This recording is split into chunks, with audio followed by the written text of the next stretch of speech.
Bonjour à tous et bienvenue à bord d'un taxi pour. Cette semaine, je vous propose de découvrir un homme qui a fait de ses rêves une réalité, Ferdinand Pancraze.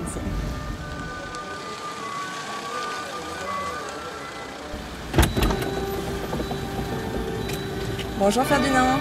Bonjour. Bienvenue à bord. Alors Ferdinand, nous sommes dans la région cortonaise, ensemble. Nous allons partir pour la vallée de la Ristonne, puis nous irons faire un tour du côté des hauteurs de Corté. Et quelle est la destination finale que vous avez choisie pour cette balade ensemble? La Villa Pancraze. Évidemment. Alors je vous propose pour commencer de vous présenter auprès des téléspectateurs en regardant un court portrait de vous.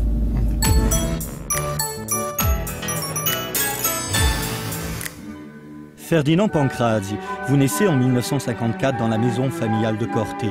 Adolescent, vous embarquez à bord du train pour le lycée Saint-Paul d'Ajaccio. Votre cousine Sophie vous transmet sa passion pour la musique lyrique. Vous y découvrez la magie des concerts grâce aux Jeunesses musicales de France. Après vos études à Nice, vous êtes victime d'un grave accident de la route. Ce traumatisme vous grandit. Étudiant à l'école de commerce de Chambéry, vous organisez une mission en Afrique noire qui vous conduira de Dakar à Libreville. La fascination pour l'Afrique ne vous quittera plus. Votre première expérience professionnelle au Mans ne vous satisfait pas. Votre rêve de revoir l'Afrique se réalise enfin lorsqu'une grande marque de soda vous envoie à Dakar. Vous y vivez une formidable expérience. Le risque de perdre la maison familiale vous ramène à Corté, où vous vous installez. Vous reprenez une station-service et votre besoin de partage culturel vous pousse à créer un cinéma en plein air. Vous retrouvez Anne, votre amour de jeunesse, elle devient votre femme et vous donne 4 enfants.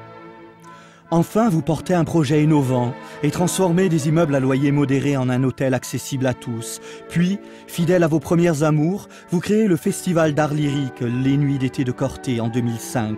Les grands airs d'opéra sont interprétés par de nombreux artistes de renom dans une ambiance conviviale et passionnée, à votre image. Ça vous a plu? C'est beau ça. On sent l'émotion. Alors d'où vous est venue cette immense envie de découverte? Je crois que sans le savoir, j'ai souffert de l'insularité. Je n'avais pas réalisé ce que c'était, mais si vous voulez, d'avoir un univers qui se limite, quand on est à Corté, au maximum à 150 km, on est dans l'eau.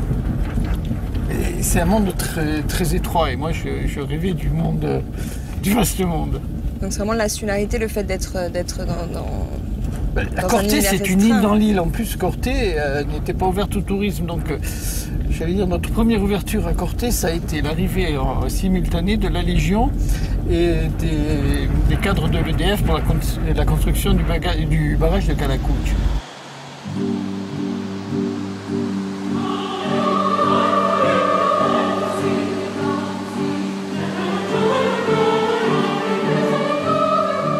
J'ai quitté Corté sans le vouloir, hein. J'étais en situation d'échec scolaire. Et donc par punition, on m'a envoyé à Ajaccio, à Saint-Paul. C'était l'école Notre-Dame. Et puis ça a été la liberté, l'apprentissage de la liberté. Alors là, j'ai trouvé ça fabuleux. Alors qu'à Corté, j'étais en échec scolaire, à Ajaccio.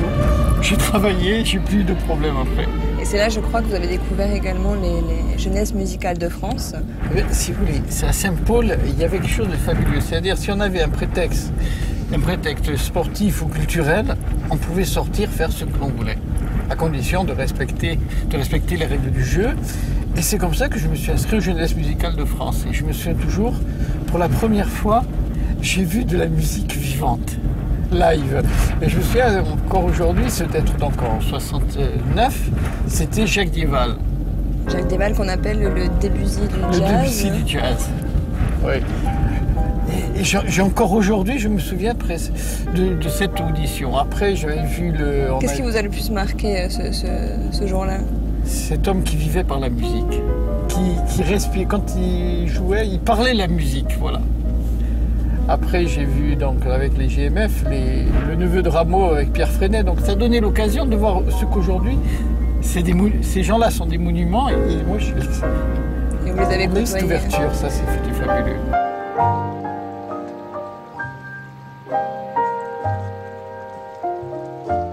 Et puis il y a aussi votre cousine Sophie qui vous a initié à l'art lyrique. On avait cousine Sophie Gauthier, les rares fois qu'elle venait à la maison, c'était C'était du rêve parce qu'elle habitait Paris. À chaque fois, elle était amie de Karajan, de Maria Callas. Elle côtoyait les plus grands de la musique et nous racontait ces histoires fabuleuses. Alors à l'époque, il y avait je me souviens toujours, il y avait des grandes retransmissions à l'Opéra, le Festival d'Aix.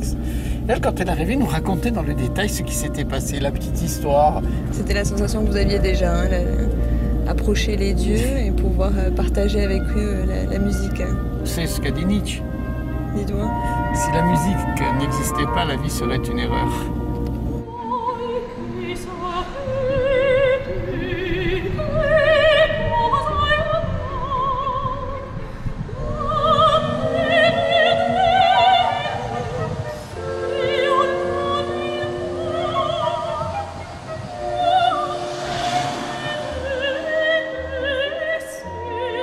Ferdinand, nous allons rencontrer une autre personne que vous connaissez bien, dans la vallée de la Restonica où nous nous trouvons. Il s'agit de César Palmieri. Ah, César, moi, c'est quelqu'un qui, je vous l'ai déjà dit, pour qui j'ai beaucoup d'admiration parce qu'il a créé ce chalet et il le fait grandir et surtout, il ne cède pas, comme on dit, au chant des sirènes.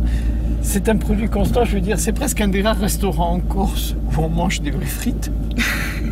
Mais il a réussi à fidéliser, je veux dire, ça fait près de 30 ans, maintenant je crois qu'il est installé, il a fidélisé une clientèle et c'est une institution beaucoup mieux que tous ces restaurants qui cèdent, j'allais dire entre guillemets, au marketing hôtelier prôné par tous les organismes.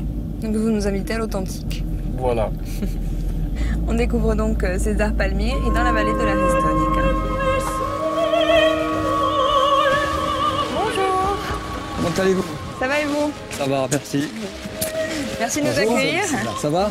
Fort? Alors c'est le fameux chalet Oui, ce fameux que chalet. vous avez oui. construit? Oui, oui. Alors César, ce restaurant, ce chalet que vous avez construit ici, Oui, au cœur de la Restonica, oui. ça fait combien de temps que vous avez fait ce projet? Bah, je l'ai fait l'année 71, au mois de juin.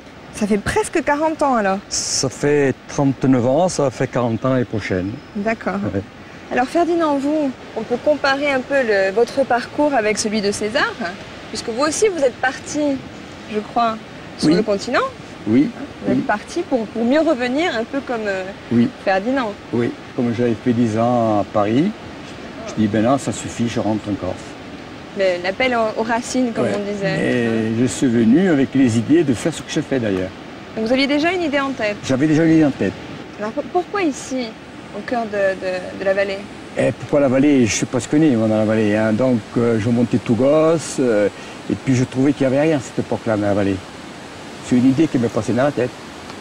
Alors Ferdinand me disait dans la voiture que vous faisiez des frites faites maison. Alors il a Oui. pas de me parler des frites faites maison. Oui, petite maison, oui. C'est quoi votre philosophie au niveau de la cuisine? C'est la cuisine traditionnelle? Traditionnel, oui. Je travaille un peu à l'ancienne, oui.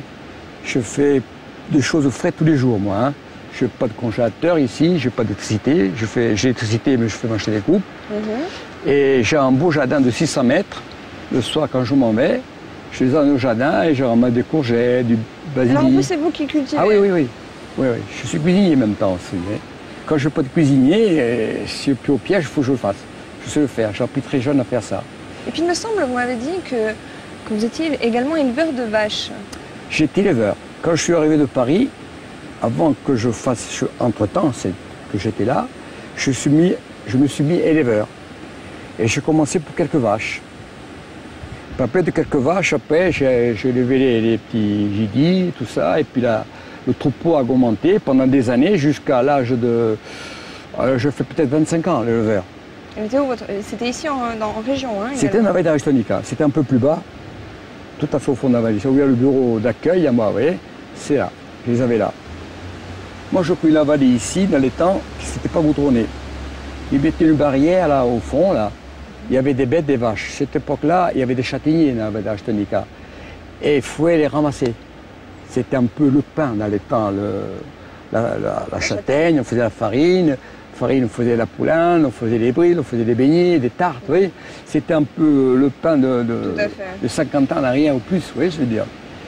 Et puis voilà, et puis après, quand mes vaches montaient en montagne, je montais les récupérer en hauteur, vers Puzzo, le Ruizec, ou Lac de Riente, Plateau d'Arts, Ibotz en haut aussi, oui. Tout est comme ça. Vous connaissez ces endroits, Ferdinand? Quelques-uns, mais pas tous. Je n'ai pas la science et la connaissance de César. Et je connais aussi plus bas, Bravine, pour monter jusqu'à la pointe du Carde. Tous ces coins-là, je les ai tous fait à pied pendant une vingtaine, 25 ans. Ça devait être un plaisir de vraiment Parce que là, on sent cette odeur, vous me parliez de cette odeur dans le taxi. Mais on se chute à l'air de la Ristone. Je faisais la montagne jusqu'à Saint-Pierre de Venaco, de Corté. Ah oui. Les bêtes, ils allaient jusqu'à là-bas.